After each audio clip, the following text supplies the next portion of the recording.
Mana qasad sadaqatun min mal. Ingat, sedekah itu tidak mengurangi harta. Tidak berkurang. Jangan berpikir ketika antum sedekah, antum punya orang 10.000, antum sedekah 3.000, duitnya tinggal berapa? 7.000. Tidak. Itu matematika yang salah. Matematika yang benar, yang 3.000 Allah lipatkan jadi 10 kali. Jadi berapa? Kalau jadi 10 kali lah yang paling rendah, 30.000. Jadi antum sedekah 3.000, jadi berapa duit antum? 37.000. 37.000. Percaya nggak? Sebagian orang kayaknya kurang percaya. Tapi kalau dia investasi di satu perusahaan, dia punya usaha, dia tanam saham di situ, kata temannya, taruh duit di sini 100.000 ringgit. Tiap tahun dapat 30.000 ringgit. Dia taruh nggak? Taruh dia cuma. Karena dia percaya dengan tuh orang. Berarti kita memerlukan menumbuhkan keimanan kepada Allah. Kalau janji Allah itu pasti benar. Dan tiap hari ada malaikat yang turun, yang tugasnya hanya mendoakan. Allahumma a'ti munfiqan khalafan. Allah, ya Allah, kasihkan kepada orang yang berinfak itu ganti. Dan berikan kepada orang yang pelit kikir itu kerusakan dalam hartanya. Na'udzubillah min dzalik. Ini ada kisah yang indah yang diceritakan sama Rasul sallallahu alaihi wasallam.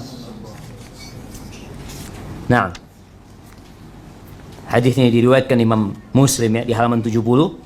Ketika ada seorang lelaki yang berada di padang yang lapang, dia mendengar suara dari awan. Sami'a sautan fi sahaba.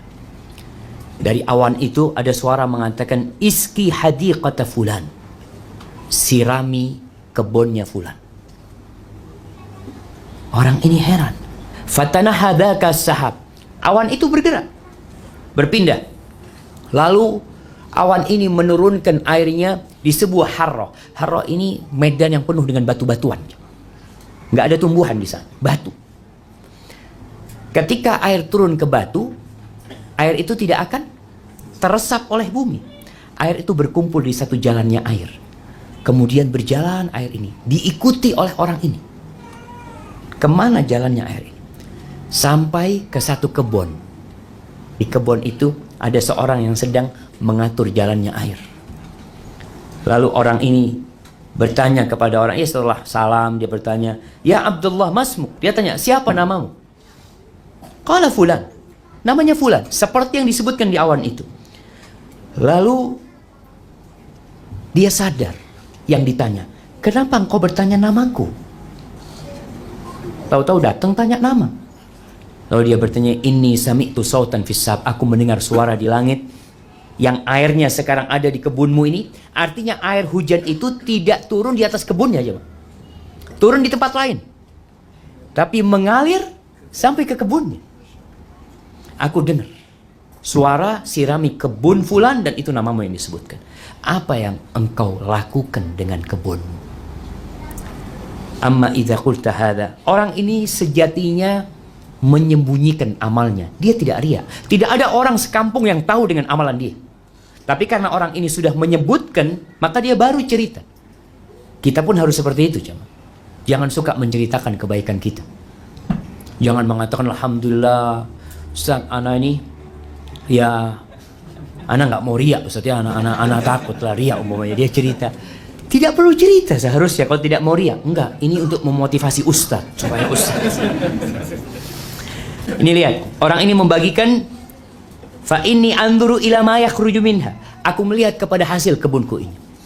Fa atasaddaq bi thuluthi. Aku bersedekah dengan 1/3. Itu sedekah dia, jamaah.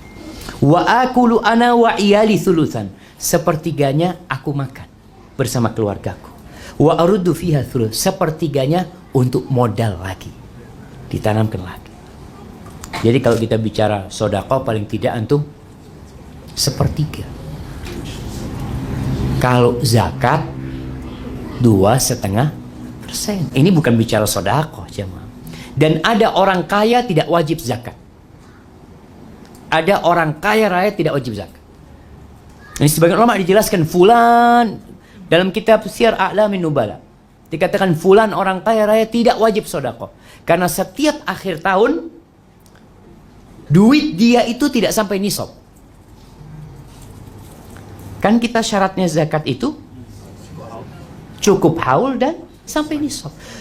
Dia punya, kita kasih contoh, dia punya duit 1 juta, dia punya gaji tiap bulan 100.000 ringgit. Wajib zakat nggak? Belum 1 tahun, belum cukup haul.